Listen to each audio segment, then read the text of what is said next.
ahli jawatan kuasa dan pimpinan Surau An-Nur yang dimuliakan Tuan Imam, para asatizah, alim ulama dan seterusnya, ayah ibu, tuan-tuan, puan-puan, hadirin hadirat, muslimin muslimat, tetamu Allah Subhanahu wa taala sekalian.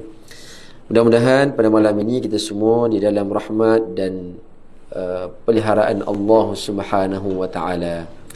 Alhamdulillah, terlebih dahulu saya ucapkan terima kasih banyak-banyak, terutamanya kepada Ustaz Zulkifli atas jemputan pada malam ini.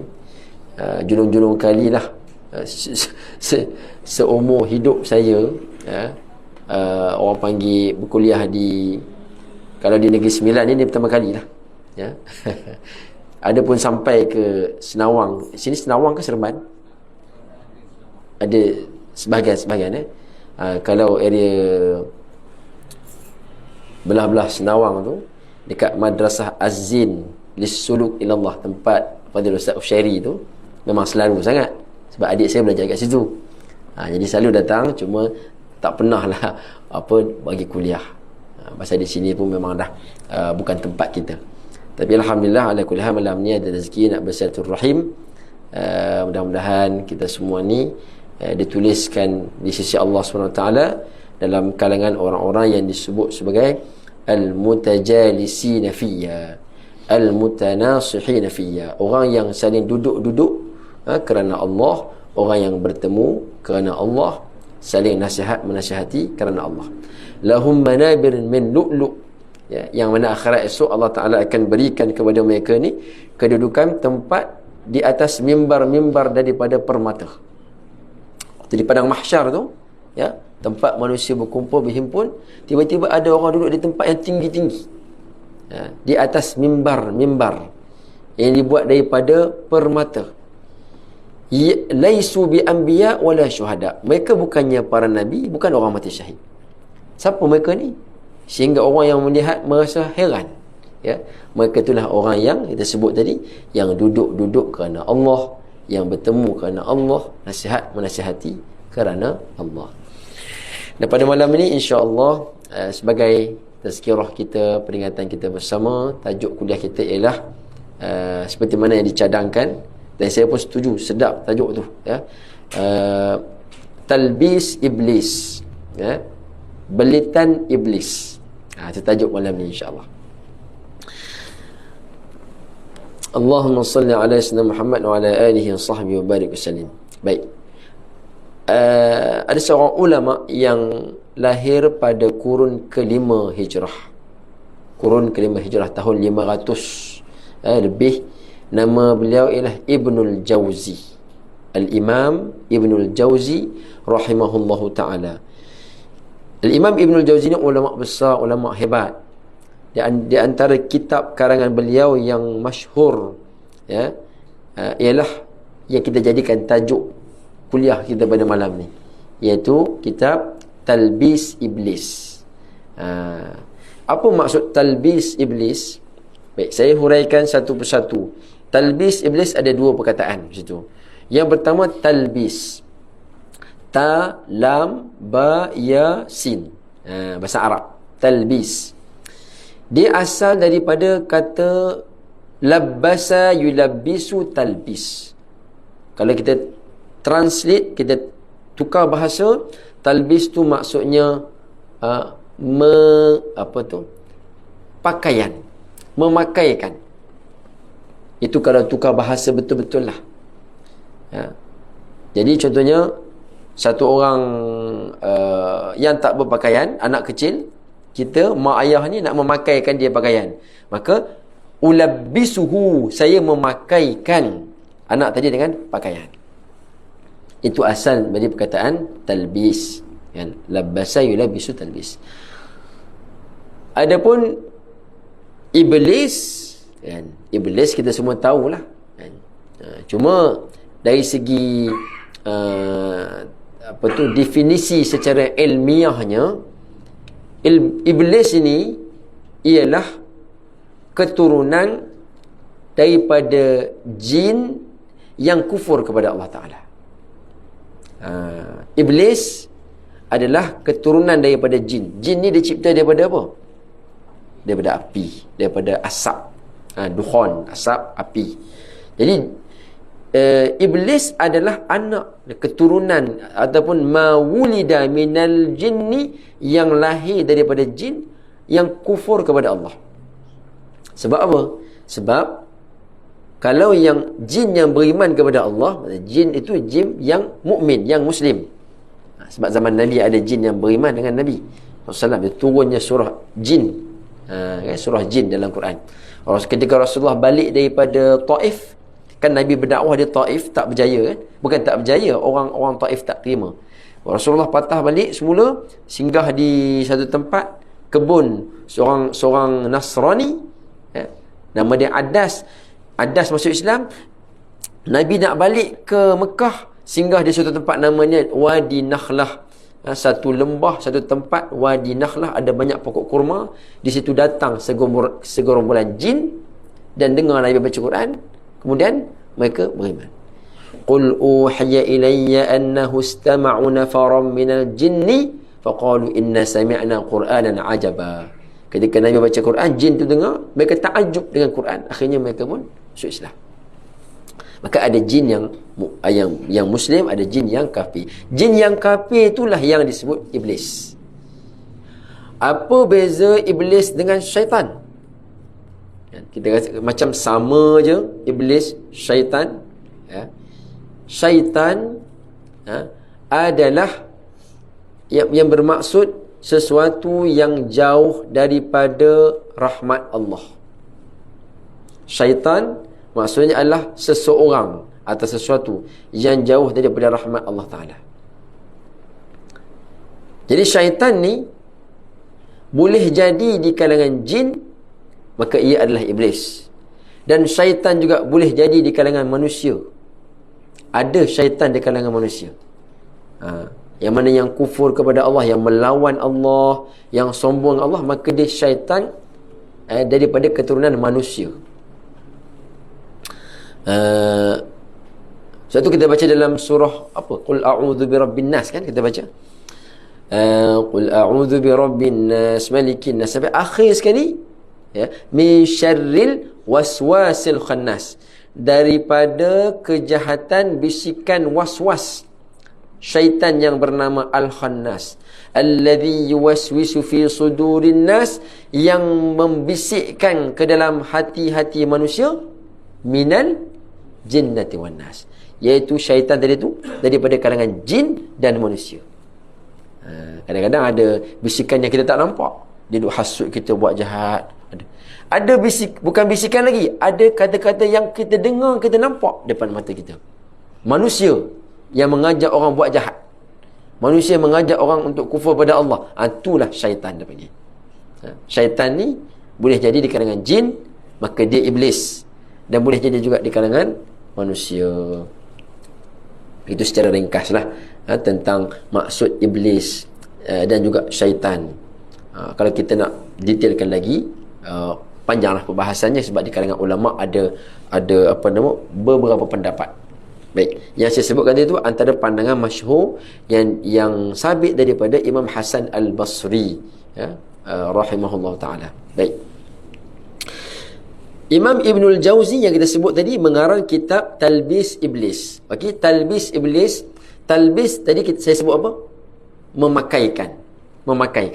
Iblis lah maknanya iaitu makhluk daripada keturunan jin, yang mana ketika dalam syurga dulu asalnya dia ni di kalangan makhluk-makhluk yang ada kedudukan yang istimewa dalam syurga, tapi kerana kufur dia kepada Allah, bukanlah satu pelanggaran yang kita kata, bukan membunuh, bukannya merompak, tak, dia hanya tak nak tunduk kepada Nabi Adam, kan? Bila Allah Ta'ala perintahkan, wa idh qala rabbuka lil malaikati inni ja'ilun fil ardi khalifah, ketika Allah Ta'ala kata kepada para malaikat, aku nak jadikan atas muka bumi ini khalifah, ila akhir ayat, sampai kepada Allah Ta'ala perintahkan, usjudu li Adam, sujudlah kamu semua, hormatlah kepada Adam. Fasajadu, semua malaikat sujud. Semua makhluk sujud. Illa iblis, kecuali iblis tak nak sujud. Kenapa? Aba wastakbara, dia enggan. Kenapa dia enggan? Kerana dia rasa dia besar diri. Dia lebih mulia, dia lebih besar. Dalam ayat yang lain dia kata, ana khairum minhu khalaqtani min narin wa khalaqtahu min tin.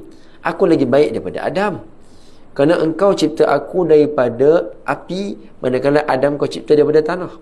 Macam mana aku nak sujud dan tunduk pada dia? Akhirnya Ta'ala singkirkan iblis ni daripada syurga, sehingga dah dihumban ke dalam neraka selama-lamanya. Tapi waktu iblis nak dicampak keluar daripada syurga tu, dia telah minta kepada Allah. Ya. Qala fabima aghwaytani la'uzayyinannahum ajma'in. Ya, oleh kerana engkau telah menyingkirkan aku daripada syurga ni, aku bersumpah bahawa aku akan sesatkan anak Adam ni semuanya. La'uzayyinanna, aku akan perhiaskan, akan buatkan maksiat tu jadi cantik di mata dia, sehingga dia terpedaya. Akhirnya dia akan bersama-sama aku dalam neraka. Illa ibadaka minhumul mukhlasin, melainkan hamba-hambamu yang mukhlasin. Hak yang iblis tak boleh nak goda, tak boleh nak sesatkan, ialah hamba-hamba Allah yang mukhlasin. Kita biasa dengar perkataan mukhlisin. Tapi dalam ayat ni mukhlasin.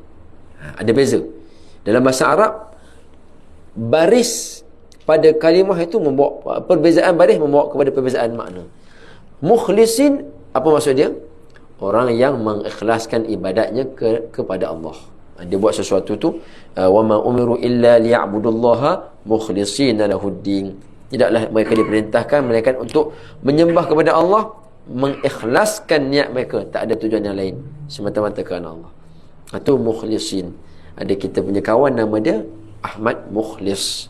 Ya, ada seorang ulama muda di Malaysia ni namanya Raja Ahmad Mukhlis. Kan, Ustaz Raja Ahmad Mukhlis. Mana mukhlis ialah orang yang mengikhlaskan amalannya kerana Allah. Macam mana dengan mukhlas? Seorang mukhlas, kalau ramai mukhlasin. Ulama kata apa? Kalau mukhlisin, ikhlas itu datangnya daripada manusia, daripada kita. Mana kita usaha untuk kita ni ikhlaskan amalan kita, jangan syaitan ganggu, dan tidak ada niat yang lain, kerana Allah semata-mata, maka kita ikhlas, mukhlis. Kalau mukhlas, dia datang daripada Allah. Maknanya apa? Allah telah memberikan shield, Allah memberikan pemeliharaan, Allah bagi perisai kepada hambanya, sehingga syaitan tak berjaya, tak boleh nak menggoda hamba tersebut. Maka dia datang daripada Allah. Mukhlas mana yang diikhlaskan. Siapa yang mengikhlaskan dia? Allah. Maka di antara mukhlisin dengan mukhlasin, yang lebih hebat adalah mukhlasin. Sebab Allah yang memelihara dia, sehingga dia tak dapat digoda oleh syaitan. Sebab itu setiap daripada kita ni semua ada maksudnya part atau bahagian yang syaitan nak goda. Dalam hati kita ni, qalbu kita ni, dia ada macam satu lubang. Pernah tengok ada orang yang buat dialisis. Orang buat dialisis, cuci darah, sakit buah pinggang kan. Jadi buat hemodialisis tu, maka macam mana dia nak cuci buah pinggang, dia kena ada buat satu tapak lah pada body dia kan. Mula-mula dia buat dekat tengkuk ni, dia tebuk sini, buat lubang untuk masuk saluran nak cuci darah kan. Bila dah lama-lama, dia akan buat dekat tangan ni. Tangan dia, kita nampak tangan dia bengkak, sebenarnya dalam tu dia ada saluran. Wire tu besar nak masuk tu. Dia tak boleh cocok-cocok macam kita nak drip, nak masuk air tu, tak boleh, dia tak memadai. Jadi di hati kita ni semua ada tapak untuk syaitan masukkan belalai dia untuk nak goda kita. Syaitan kan dia masuk dalam badan manusia melalui saluran darah. Jadi tempat tu setiap di kalangan kita semua ada. Hanya Nabi saja yang tak ada. Nabi Muhammad SAW, ketika Jibril SAW belah dada Nabi, ya, kemudian apa yang dibasuh, Nabi kan dipelihara, maksum. Nabi ditutup tempat untuk syaitan nak goda, tak ada peluang. Selain daripada Nabi, semuanya ada kemungkinan, ada peluang nak digoda oleh syaitan. Jadi kita akan bincang kejap lagi macam mana cara kita nak pelihara, apa amalan dia nak selamatkan dia daripada godaan iblis. Baik. Jadi talbis iblis maksudnya apa? Tipu daya iblis. Atau kalau dalam tajuk kita malam ni, belitan iblis. Kalau kita sebut tadi pakaian ialah sesuatu benda yang menutup badan kita. Maka belitan iblis ni ialah iblis yang memakaikan kita dengan pakaian, apa dia? Pakaian maksiat. Contohnya, sesuatu itu buruk, tak elok. Tapi bila dipakaikan dengan pakaian yang elok, kita nampak elok, nampak cantik. Nak lebih faham lagi, ialah maksiat. Benda maksiat ni, ya, sama ada maksiat lidah ke mata ke telinga, semua benda tak elok.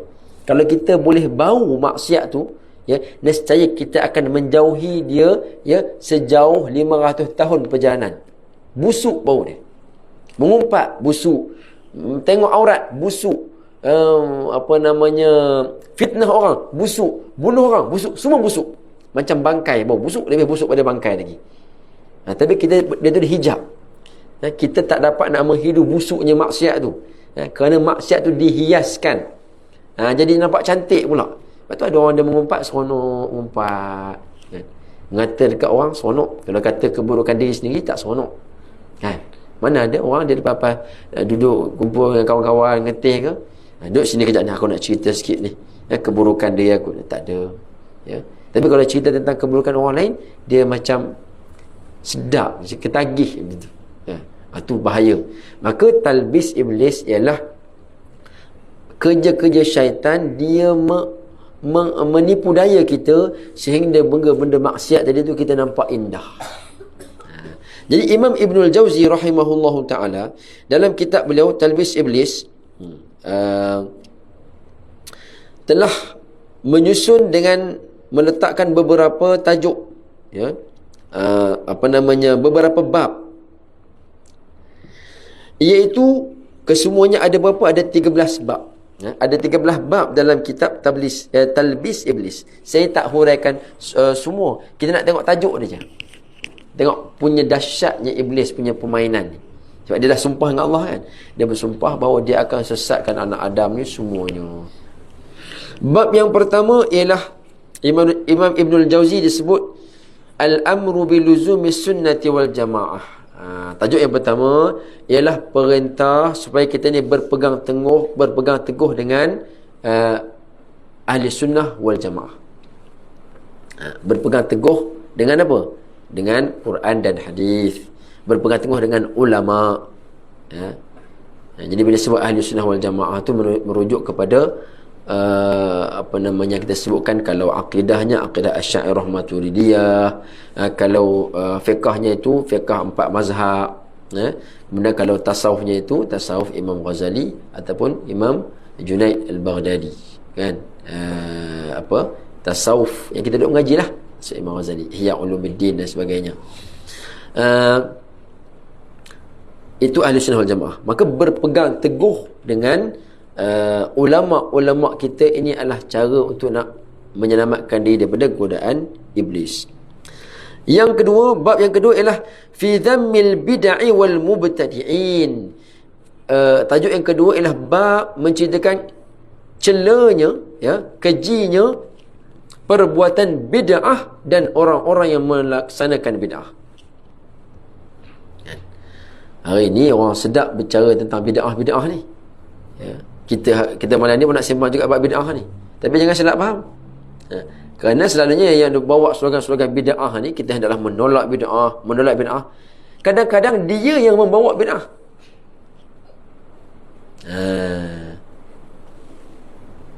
Biasanya starting dia akan mulakan ceramah ataupun kuliahnya dengan baca hadis Nabi, kullu bid'atin dhalalah. Apa dia kata? Allahumma salli. Kullu bid'ah, itulah kullu bid'atin dhalalah wa kullu dhalalatin finnar, ya. Kullu muhdatsatin bid'ah. wa kullu bid'atin dhalalah wa kullu dhalalatin finnar. Setiap benda yang baru semuanya bid'ah, dan yang bid'ah itu semuanya sesat, dan semua yang sesat itu dalam api neraka. Akan kesimpulan dia, buat benda baru semua masuk neraka. Maka dia ni neraka. Buat tahlil neraka, baca yasin malam Jumaat neraka, baca Quran atas kubur neraka, ziarah kubur syirik. Ziarah kubur syirik. Jadi kita pun itu siapa yang nak masuk syurga je? Ada semua orang syirik belaka. Bukan tu, bukan.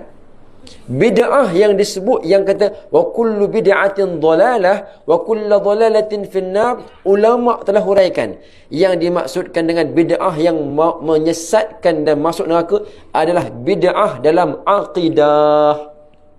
Bid'ah dalam akidah. Sebab apa? Kalau bid'ah dalam perkara agama, suatu benda yang baru yang Nabi tak buat, kalau kita buat, sesat. Adakah macam tu sifir dia? Tak. Sebab sahabat pun buat bid'ah. Sayyidina Umar sembahyang sunat tarawih 20 rakaat berjemaah, Nabi tak pernah buat. Sayyidina Abu Bakar kumpul Al-Quran 30 juzuk dalam mushaf, Rasulullah tak pernah buat. Ya, banyak benda yang sahabat-sahabat buat, Nabi tak pernah buat pun. Tapi mereka faham bahawa agama ini, dia apa yang Nabi ajar tu, Nabi tinggalkan Quran dan hadis, maka kita boleh faham daripada tu. Contohnya macam kita berzikir kuat lepas sembahyang. Ada orang dia tak setuju, kata mana ada Nabi zikir kuat lepas sembahyang, kan? Sayyidina Umar zikir kuat, Nabi tanya pada dia, pasal apa kamu zikir kuat wahai Umar, kan? Maknanya Nabi tak ada ajar dia suruh zikir kuat pun, tapi dia buat. Kenapa? Dia kata li'utrida syaitan wa uqidhan na'san. Aku berzikir kuat ni untuk aku nak halau syaitan, dan supaya aku dapat membangkitkan orang-orang yang mengantuk. Bila kita berzikir kuat kan, la ilaha illallah, la ilaha illallah, orang nak tidur pun tak jadi, dia semangat. Tapi kalau afdhalu dzikr fa'lam annahu la ilaha illallah, la ilaha illallah, la ilaha illallah, la ilaha illallah, senyap, itu hilang, fana, semua sampai belaka. Sampai ke mana? Sampai ke langit mana. Jadi Sayyidina Abu Bakar dia zikir perlahan. Subhanallah, subhanallah, subhanallah. Rasulullah tanya dia, kenapa kamu zikir perlahan, Sayyidina Abu Bakar? Dia kata, aku berzikir, aku berdoa, bermunajat kepada Allah yang maha mendengar. Jadi tak payah suruh kuat-kuat. Nabi mengiyakan kepada Sayyidina Umar, Nabi mengiyakan Sayyidina Abu Bakar. Dua-dua betul. Kerana dua-dua berzikir. Nabi suruh kita berzikir, Quran suruh kita berzikir. Kamu nak berzikir beramai-ramai, terpulang. Kamu nak zikir seorang-seorang, nak mengelak daripada riak, terpulang. Ada orang ini dia tak faham benda tu. Yang Nabi tak buat, tak boleh buat. Yang tak ada zaman Nabi, tak boleh buat. Bid'ah masuk neraka. Bukan. Yang bid'ah yang masuk neraka adalah bid'ah dalam akidah. Bid'ah dalam akidah. Contoh, fahaman yang zaman Nabi tak ada, zaman salaf tak ada, zaman sekarang ada, ya, yang dibuat-buat ialah fahaman yang mengatakan Allah Ta'ala itu berjisim. Dia baca Quran, innal ladhina yubayi'unaka innama yubayi'una Allah yadullahi fawqa aydihim. Sesungguhnya orang yang berbai'ah dengan kamu, dengan Nabi Muhammad, ayat ni cerita tentang bai'atul ridwan. Pada ketika Nabi nak masuk ke Mekah tak boleh tu, jadi perjanjian Hudaibiyah, maka sahabat-sahabat himpun dengan Nabi di bawah satu pokok, 1000 lebih sahabat, maka dipanggil perjanjian sumpah setia tu. Tangan Nabi di atas, tangan mereka di bawah, dipanggil bai'atul ridwan. Sumpah apa tu? Kami sehidup semati dengan Nabi, sanggup mempertahankan Nabi walaupun terpaksa mati. Jadi orang kafir dengar tu, dia orang takut. Maka dalam ayat tersebut apa? Innal ladzina yubayyi'unaka, sesungguhnya orang yang berbai'ah dengan kamu itu, innama yubayyi'una Allah, sesungguhnya hanya saja mereka itu berbai'ah dengan Allah. Yadullahi fawqa aydihim, tangan Allah atas tangan mereka. Yang tangan yang di atas itu tangan siapa? Nabi sallallahu alaihi wasallam. Tapi Quran kata apa? Yadullah fawqa aydihim. Tangan Allah atas tangan mereka. Jadi golongan-golongan yang macam tu, yang suka bid'ah-bid'ah tu, dia tak nak mendalami, tak nak tafsir. Dia kata tangan Allah lah. Allah dalam Quran sebut tangan Allah. Jadi jangan takwil, tangan Allah. Kita kata, tangan Nabi. Situasi yang berlaku tu tangan Nabi. Tapi Allah mengatakan tangan Allah. Kan? Agak tuan-tuan boleh faham tak agak-agaknya? Boleh faham lah. Tangan Nabi maknanya siapa yang janji dengan Nabi, maknanya janji dengan Allah. Orang yang khianat Nabi, Nabi manusia, tapi hakikat dia khianat dengan Allah. Itu mudah je faham. Tapi mereka tak boleh nak faham. Oh, Allah kata tangan Allah, tangan Allah. Habis tu tangan Allah tu macam mana? Tangan Allah, tangan. Ada tangan, tapi tangan tak sama dengan makhluk. Mana golongan ni disebut sebagai golongan yang mentashbihkan Allah, yang menjadikan Allah Ta'ala tu ada jisim, ada bentuk. Inilah golongan yang mubtadi'in, golongan yang mengada-ngadakan satu yang tak ada pada zaman Nabi SAW. Jadi itu cerita panjang lah dalam bab akidah, panjang. Saya nak sebut tajuk dia tadi. Tajuk dia mencela bagi golongan yang mengada-ngadakan pahaman ataupun akidah yang tidak ada pada zaman Nabi SAW. Zaman sekarang ni banyak tuan-tuan, bahaya. Kadang-kadang dalam pengajian, dalam buku teks pun kadang-kadang diselit masuk benda tu. Jadi kita nak kena jaga anak-anak bangsa kita. Lepas tu kita kena kemahkan akidah kita ni, kena kemah. Orang dulu kemah mantap. Orang dulu-dulu, zaman atuk-atuk kita dulu, zaman pejuang-pejuang kemerdekaan dulu, mereka tak mengaji kitab besar-besar. Tak mengaji kitab Sahih Bukhari, tak. Mereka ngaji kitab kecil je. Kitab akidah kecil je. Tapi dia mengaji tu lumat, dia pegang sungguh, dia hadam sungguh. Ya, Allah itu wujud. Wujud artinya ada, lawannya tiada. Ya, kemah, dia hafal. Akidah tu jadi sebati dengan diri dia. Ada golongan yang tak setuju dengan mengaji sifat 20 ni. Dia kata, apa mengaji sifat 20 ni? Allah ada, lawannya tiada. Maknanya apa? Allah tu mula-mula ada, lawan, lepas tu tak ada. Dia nak memperlekehkan orang ngaji sifat 20. Dia kata macam tu. Kita kata lawan tu bukan lawan bertumbuk macam tu. Lawan tu perkataan berlawanan. Hitam lawannya putih. Ada lawannya tak ada. Bukan lawan bertumbuk. Dia nak hina kita, kata orang ngaji sifat 20 ni kolot. Wallahi, kalau orang ngaji sifat 20 ikut disiplin ilmu yang betul-betul ulama susun, datanglah pemikiran yang macam mana pun, dia tak akan goyang akidah dia. Sebab mengaji sifat 20 ni, dia kemah betul. Dia akal dia tu, dia panggil ilmu kalam. Ilmu yang nak menjadikan akal kita tu boleh berfikir dengan ada dia punya neraca dia. Kita boleh hukum. Contoh, saya nak tanya soalan. Kalau kita ngaji sifat 20, Allahumma salli ala sayyidina Muhammad. Iblis ataupun syaitan, ataupun iblis, dia duduk di dalam neraka.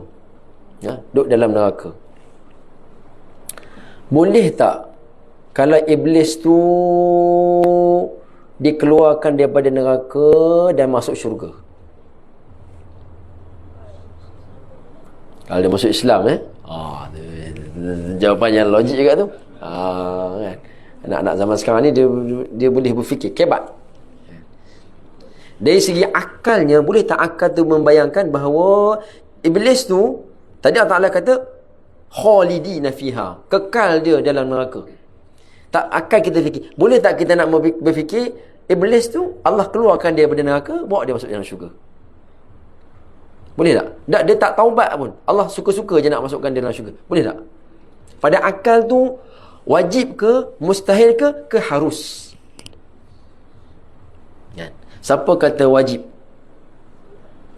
Tak ada. Siapa kata mustahil? Mustahil lah Ustaz, sebab Quran disebut kata khalidina fiha, kekal dalam neraka. Kalau kata kekal, tak boleh keluar. Kan? Siapa jawab mustahil dapat 50 markah. Siapa jawab harus 100 markah. Sebab mustahil pada syarak betul. Sebab Quran kata gitu, maka itulah. Tak boleh ubah Quran. Tapi pada akal, kan? Pada akal benda-benda yang berkaitan dengan makhluk ni semuanya perkara harus. Semua harus. Allah nak bagi kita ni kekal selama-lamanya, harus. Allah nak bagi kita mati, tak ada syurga neraka untuk kita, harus. Yang wajib hanya Allah. Yang wajib hanya Allah. Yang mustahil, contohnya sekutu bagi Allah. Itu mustahil pada akal. Jadi kita mengaji ilmu sifat 20 ni, sebelum mengaji wujud keadaan baqa, dia mengaji bakal dulu. Akal tu bagi center dulu. Contoh kalau tak mengaji sifat 20, ulama kata apa? Barang siapa tak mengaji ilmu kalam, tak mengaji ilmu sifat 20, maka dia tidak ada akal. Maknanya dia ada akal, tapi akal dia tak boleh digunakan dengan betul. Mantap. Tu kira buah apa, pukulan KO lah tu. Baik, yang kedua, tajuk yang kedua Imam Ibnul Jauzi menyebutkan adalah at-tahdhir min fitani iblis wa makaidihi. Ni hati-hati, dia memberi amaran terhadap fitnah iblis dan tipu dayanya. Amaran terhadap fitnah iblis dan tipu dayanya. Yang ke kita isyak masuk pukul berapa, Ustaz? Dah masuk dah? Oh, iya ke? Tu kita azan dululah. Kita azan dulu insya-Allah. Lepas azan saya minta izin 15 minit, boleh ke? Boleh ya. Malam ni malam Jumaat kan. Jadi panjang sikit lah. Kalau 10 minit tu panjang sikit. Kalau 15 minit tu panjang banyak. 15 minit je insya-Allah. Kita azan dulu.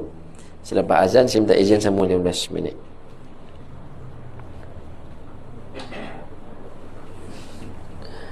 Silakan insya-Allah.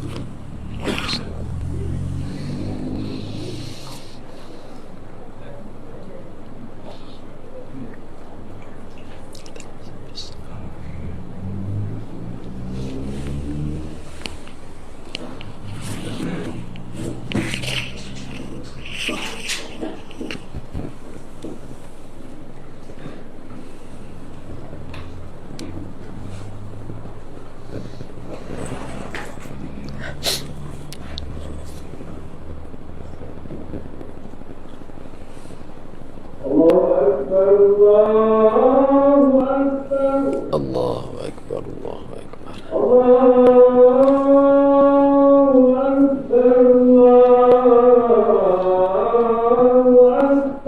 Allahu Akbar, Allahu Akbar.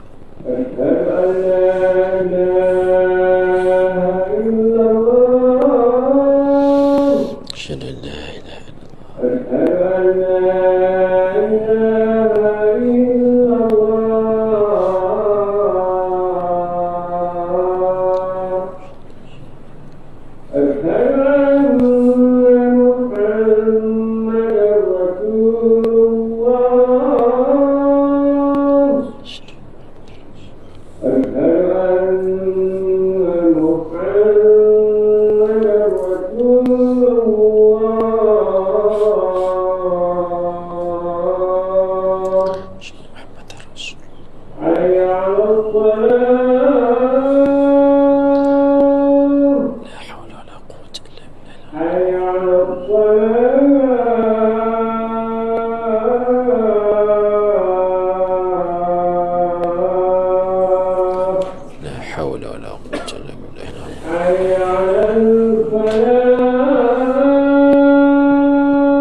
Saya sempat tengok seketika beza di antara makna talbis dan makna ghurur.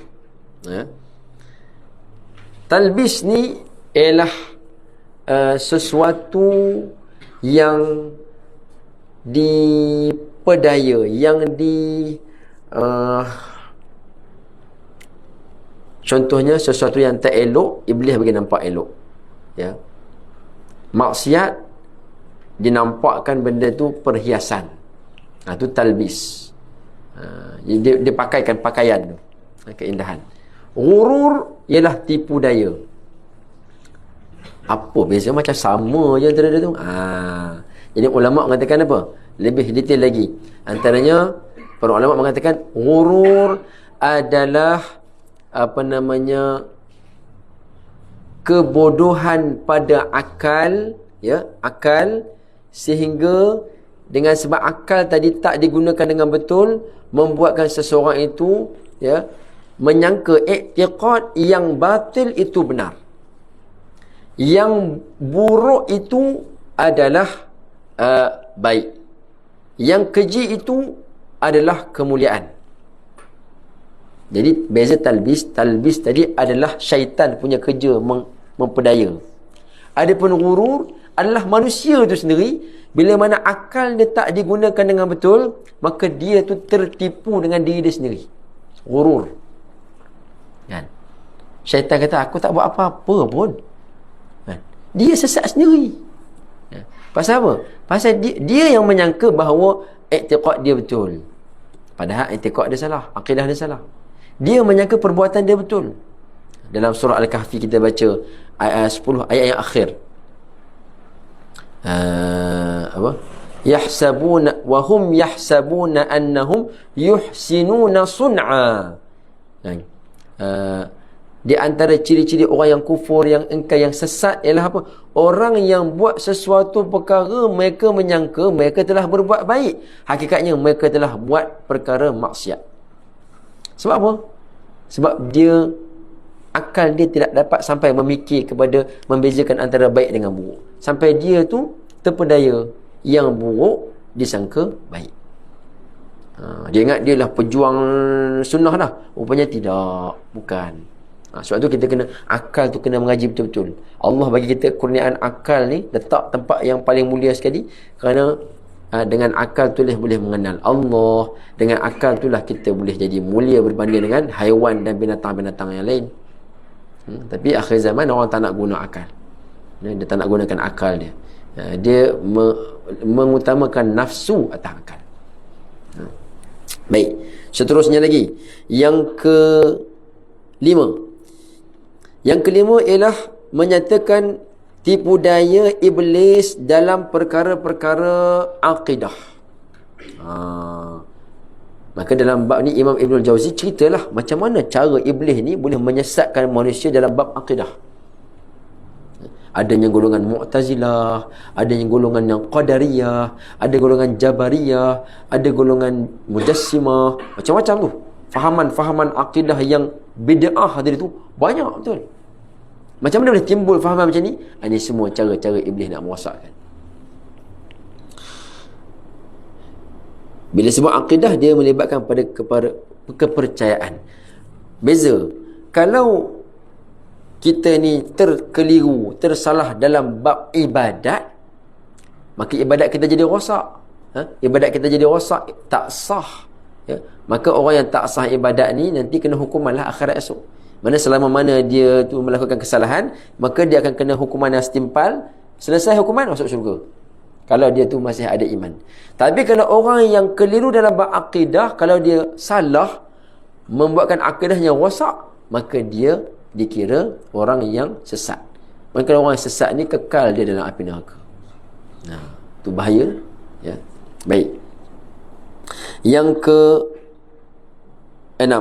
Tadi yang kelima. Yang ke-6 ialah talbis iblis, tipu daya iblis atau belitan iblis alal ulama fi fununil ilmi. Macam mana cara iblis ni menipu daya kepada golongan ulama.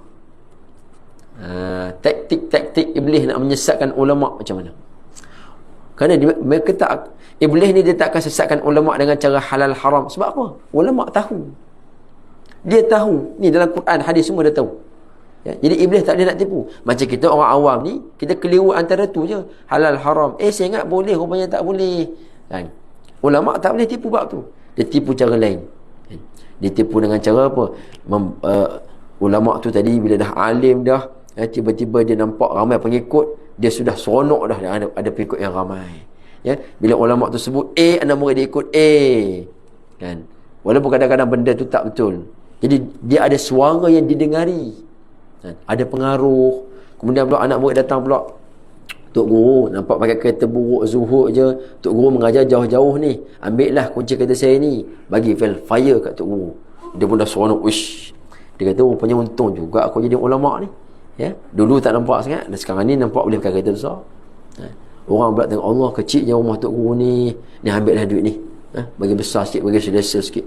Tengok-tengok berapa bagi, 1 juta. Allah, kan, besar mana rumah nak buat dengan harga 1 juta? Buat sendiri, bukan beli rumah siap, buat sendiri, besarnya. Kan?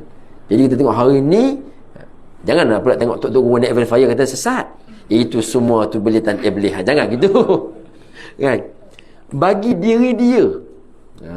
Sebab Imam Malik punya baju tu saja, baju jubah yang dia pakai untuk mengajar hadis tu, harga dia tu tak kurang daripada 80 dinar.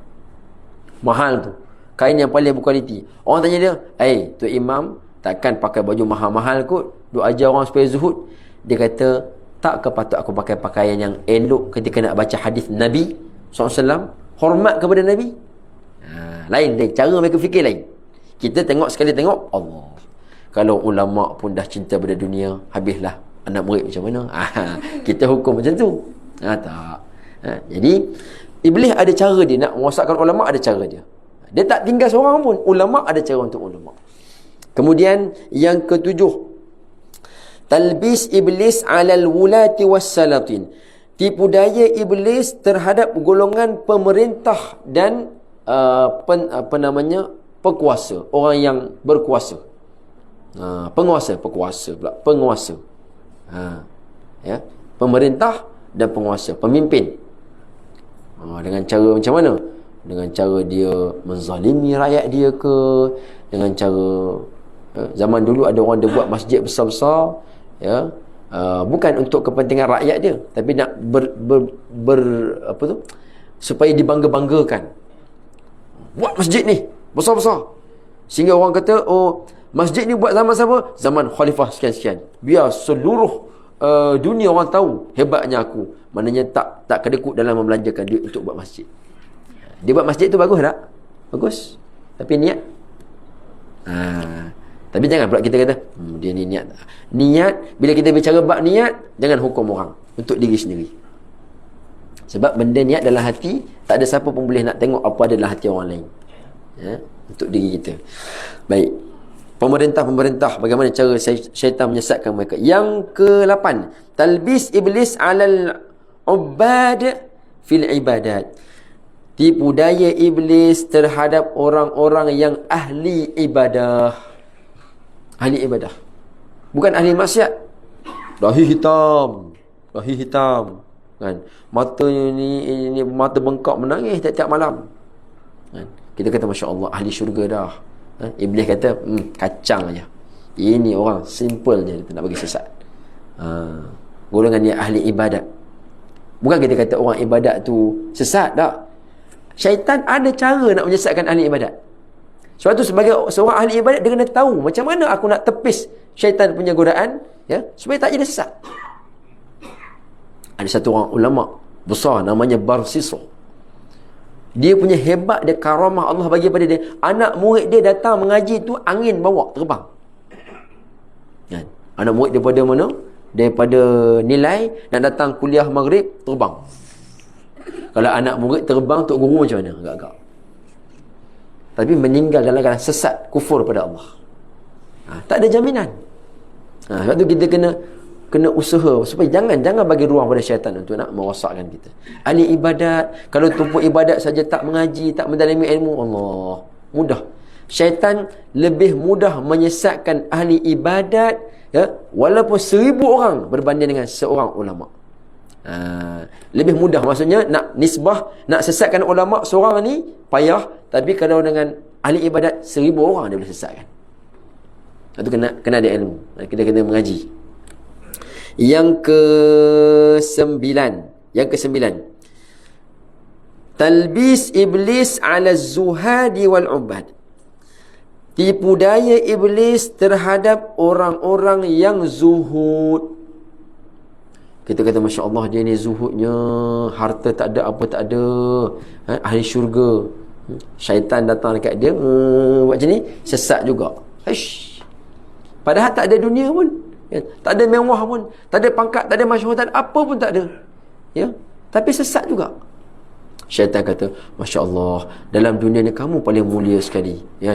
Kamu meninggalkan kemewahan apa semua, kamu ni betul-betul, kamu lah orang yang paling ikhlas beribadat, orang lain semuanya cinta dunia, kamu paling baik sekali. Tiba-tiba dia ada ujub, dia merasa bangga diri dia dan melihat orang lain lebih hina daripada dia, maka dia pun rosak binasa.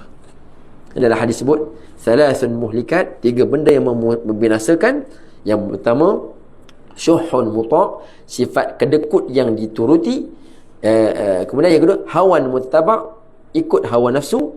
Yang ketiga, i'jabul mar'i li nafsih, seseorang itu merasa bangga dirinya.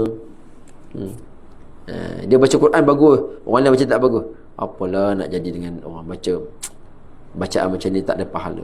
Aku baca bagus. Dia tengok pada kelebihan diri. Habis tu nak buat macam mana? Allah beri kelebihan. Tengok kepada yang memberi kelebihan, bukan tengok pada diri kita. Kalau kita ni Allah tak beri kelebihan, tak ada apa, hina, busuk, ya? Kita ni telanjang, Allah bagi pakaian. Kita ni jahil, tak tahu apa, Allah bagi ilmu. Kita miskin, Allah bagi harta kaya. Jadi semua Allah yang bagi, bukan kita punya. So bila Allah bagi pada kita, adakah kita nak melupakan yang memberi nikmat tu sehingga kita tengok pada diri kita saja? Itulah orang yang ujub. Cara syaitan nak menggoda orang yang zuhud. Yang ke-10, talbisuhu ala sufiyati. Macam mana iblis nak menyesatkan golongan ahli sufi. Ahli sufi, ahli zikir, Masya Allah, bagus, ahli sufi, membersihkan hati, membersihkan diri. Saya pernah jumpa dengan satu orang, dia kata, Ustaz, jomlah ikut join kita, ni guru mursyid, marilah join kami majlis zikir apa semua. Datang bai'ah, saya pun pergi apa semua. Lepas tu ikut 2-3 majlis. Yalah, kita bukan semua orang. Kita pernah pergi dengan ramai-ramai tok guru. Orang ni pun kita pernah pergi, orang ni. Jadi ada yang guru kenal dengan kita, ada guru yang tak apa kenal dengan kita. Sebab guru bukan seorang. Yang seorang tu Nabi SAW saja. Lain daripada Nabi, guru tu ramai. Kan? Boleh jadi nak pergi dengan syekh ni pun boleh. Asal kata semua mengenal Allah sampai pada Allah, okeylah tu. Guru tu dia pembimbing, coach. Kan? Jurulatih. Rasa jurulatih ni tak apa kenal kita, cari jurulatih lain. Kita tak menolak dia. Kan? Cuma tak kena dengan saya. Maka bila saya tak pergi tu, dia kata, Ustaz ni dah kena tipu daya syaitan dah ni. Ustaz ni terpedaya dengan dunia ni. Oh, saya kena macam tu. Pedih kan? Bukan kita tak berzikir juga. Cuma tak pergi majlis dia je. Tengok. Maka syaitan pun boleh menyesatkan ahli sufi juga. Dengan merasakan dialah golongan yang betul. Hai, yang tak ikut dia semua tak betul. Macam mana macam tu? Nabi tak ajar gitu. Nabi ajar kita sangka baik dengan semua orang, hatta kepada orang buat maksiat pun sangka baik. Dia buat maksiat, mana kita benci maksiat tu, tapi sangka baik. Mungkin dia ni satu hari dia taubat, dia masuk syurga, aku belum tentu lagi. Macam tu sepatutnya. Bukannya tengok orang ni hina, orang ni ini syirik ni. Bukan. Syaitan ada cara nak merosakkan ahli sufi. Jadi kena mengaji. Kemudian yang ke-11, talbis iblis kepada orang yang berpegang dengan agama. Mutadayyinin, orang yang pegang dengan agama. Bukan orang ahli maksiat, orang yang berpegang dengan agama ni. Ada cara dia, ya. Yang ke-12, talbis iblis alal awam. Yang ke-12 dah baru cerita tentang macam mana iblis ni memperdaya kepada orang awam. Dan yang ke-13, yarhamkumullah, yang ke-13, talbis iblis alal kulli, ya. Cara iblis menggoda kepada semua golongan, semua tadi, ulama, orang yang zuhud, ahli sufi, ya, pemerintah, apa semua tu, ya, secara umum. Itu apa? Bitatwilil amal, dengan cara menanamkan dalam hati mereka itu angan-angan yang panjang. Tanya pada orang yang sufi, tanya pada pemerintah, tanya pada ulama, ya. Siapa nak hidup panjang umur? Semua nak hidup panjang umur belaka. Saya ni kalau boleh 10 tahun nanti saya nak ada pondok lah, saya nak ada madrasah, saya buat dia berangan. Walaupun angan-angan dia baik. Hak yang pemerintah ni, saya nanti kalau boleh 10 tahun nanti saya nak ada pemerintahan saya gini berangan. Iblis menyucuk ke dalam kita virus penyakit suka berangan, panjang angan-angan, sehingga membuat kepada lupa kepada kematian. Berangan kan, tiba-tiba mati. Ya, maka baik, habis dah masa habis dah. Yang terakhir penutup, macam mana cara kita ni nak menepih daripada godaan iblis? Ya, 3 perkara yang secara ringkas pada malam ni. Yang pertama ialah mesti kita kena ada perisai. Perisai itu adalah kena berzikir, banyak berzikir. Lepas tu setiap orang, kata guru kami Syekh Nuruddin, kita ni akhir zaman ni sangat perlu kepada alat-alat membantu kita berzikir. Antara alat bantu zikir lah, tasbih lah. Jadi setiap orang mesti kena ada tasbih. Yang tasbih kalau Syekh Nuruddin tu, tasbih selalu dekat tangan. Saya membawa juga, bukan berzikir banyak sangat pun, tapi biar ada. Bila ada benda tu, dia mengingatkan kita untuk berzikir. Takkan pegang saja, kurang-kurang tasbih dah 30 kali. Bila duduk atas kereta tu, bila tak ada tasbih, kita buka radio, buka apa hiburan-hiburan. Tapi kalau ada tasbih, gantung dekat cermin tu, dekat side mirror tu, takkan gantung saja, ambil lah, dapatlah tasbih zikir sikit. Dan orang kalau tasbih ada dekat diri dia, adakah dia nak buat maksiat? Tak mungkin lah kot. Takkan pegang tasbih sambil duk tengok orang dedah aurat tepi jalan. Subhanallah, takkan. Jadi apa yang membantu kita untuk berzikir, kena ambil dia. Betul, ada satu orang ulama daripada Indonesia, daripada Nahdlatul Ulama, dia kata apa? Dia dalam ceramah dia kata, air kopi ialah minuman ahli zikir. Air kopi ialah minuman ahli zikir. Kerana zaman dulu orang yang nak berzikir waktu malam kan sunan yang Allahumma salli ala Muhammad, yang Wali Songo tu kan ada ungkapan dia kata apa? Ubat hati ada 5 perkara kan. Ubat hati ada 5 perkara. Ubat hati ada 5 perkara. Antaranya apa? Waktu malam zikir perbanyakkanlah, panjangkanlah waktu zikir. Waktu orang tidur senyap sunyi zikir. Jadi nak berzikir tengah malam ni mencabar. Kita kalau tengok WhatsApp tengah malam pukul 2 pagi pun boleh. Kalau berzikir, Allah, tak ada nak habis putar tasbih tu. Tasbih pun jatuh. Lena. Zikir pula sambil baring, baru separuh tasbih jatuh dah. Dia pun ruyup sekali. Jadi ulama dulu tak nak bagi mengantuk, mereka minum kopi. Jadi syaitan ni, bila ulama-ulama mula bancuh kopi je, dia orang kata habislah kita, dia bancuh dah kopi kan? Maka mereka pun lari dah kan? Sebab apa? Bila dia minum kopi, dia akan berzikir. Bila dia berzikir, kita tak ada peluang nak goda dia. Lepas tu tengok habaib ulama, orang suka minum kopi.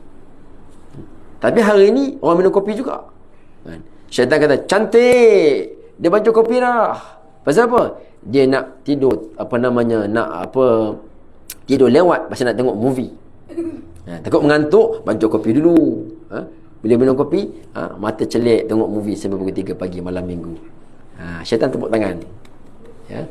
Jadi alat membantu kita untuk berzikir kena ada. Yang kedua ialah kena berdamping dengan para alim ulama yang mengingatkan kita pada Allah. Bukan yang duk ingat kita pada dunia, yang bila dengar aja kalam-kalam dia rasa saya ni nak kena jaga sembahyang jemaah, saya ni semalam tak buat tahajud, rasa dengar tok guru cerita, kita nak buat, nak jaga amalan. Ya, bila kita melihat kepada wajah dia, ingatkan kita kepada Allah, ingat kepada Nabi SAW. Berdamping dengan para ulama, mesti kena ada guru. Setiap orang mesti ada guru dia, rujukan dia. Yang ketiga, yang terakhir, hendaklah berpegang teguh dengan ahli sunnah wal jamaah. Kerana ini disebutkan awal-awal dalam kitab ini, bahawa kita ini seolah macam orang yang nak karam di lautan. Jadi apa yang nak menyelamatkan kita? Bahtera. Nampak ada satu bahtera kapal berlayar, ya, lalu kita berpaut pada dia. Maka bahtera yang dimasukkan itu ialah ahli sunnah wal jamaah. Allah Subhanahu Wa Taala alam. Itulah sekadar dapat kita kongsi pada malam ni. Yang baik daripada Allah, yang silap yang kurang kelemahan saya sendiri. Harapnya tidak jadi satu pengalaman yang buruk lah pada tuan-tuan, kan. Inilah pertama kali jemput, dan insya tak jemput dah pasal tadi kata nak berhenti awal ni lajak. Wallahu a'lam. Mudah-mudahan jadi ibadat pada kita semua insya-Allah. Setiap detik masa berlalu tu jadi ibadah. Aqulu qouli hadza wa astaghfirullahal azim li wa lakum. Ya, yang baik daripada Allah, yang silap yang kurang tu adalah kelemahan dan salah silap saya sendiri. Mohon ampun dan maaf. Sehingga bertemu lagi insya-Allah, kita tangguhkan dengan doa. Bismillahirrahmanirrahim. Alhamdulillahirabbil alamin, wassalatu wassalamu ala asyrafil anbiya'i wal mursalin wa ala alihi washabbihi ajma'in. Allahumma ighfir lana fi hadhihi as-sa'ati ajma'in wa habbib al-musii'ina minna lil muhsinin waj'alna minal ladhina yastami'una al-qawla fattabi'una ahsanah. Allahumma ati nufusana taqwaha wa zakkiha anta khairu man zakkaha wa anta waliyuha wa maulaha. اللهم لا تجعل للشيطان سبيل علينا. ربنا آتنا في الدنيا حسنة وفي الآخرة حسنة وقنا عذاب النار. وصلى الله على سيدنا محمد وعلى آله وصحبه وسلم والحمد لله رب العالمين. تقبل الله منكم.